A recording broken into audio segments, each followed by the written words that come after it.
name is Raphy Star. I've been collecting Asian art for 35, 40 years. I started collecting significantly Japanese lacquer, and I still think that Japanese lacquer is one of the most beautiful art forms.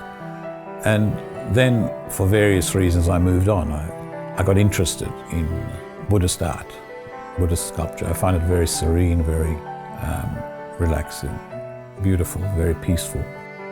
It does become a passion and a compulsion. It's a journey.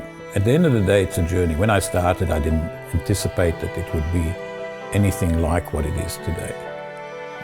You buy a piece, you buy a second piece, you like it.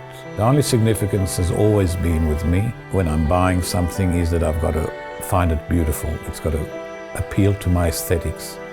As you become more experienced, you look at things like condition, rarity, whether it's been restored or repaired, and you develop a sense of the historical significance because you start reading about it, looking into it, comparing it to pieces that you see in other collections.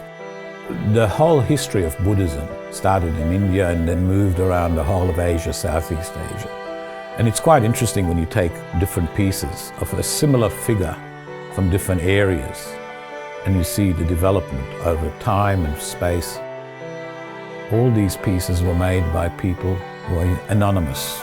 They were working in temples, the Buddhist artists, especially in temples, for a rice bowl, a living.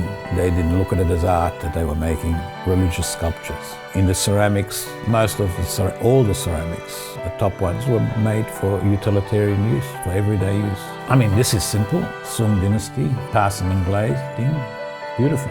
Made nearly 1,000 years ago, probably. Could have been made yesterday by Gun Hansen Pickett. And I remember she came to my home and she said, "Oh, that's how I started. I love those pieces." It's true. She came and she took the Sung pieces and she said, "That's where I got my inspiration from. I'm the custodian of these pieces. You never own them. I've enjoyed them. I've got other areas at the moment that I'm collecting. I'm running out of space. I've run out of space. So it's time to let other people get the enjoyment out of them and move on to the next phase."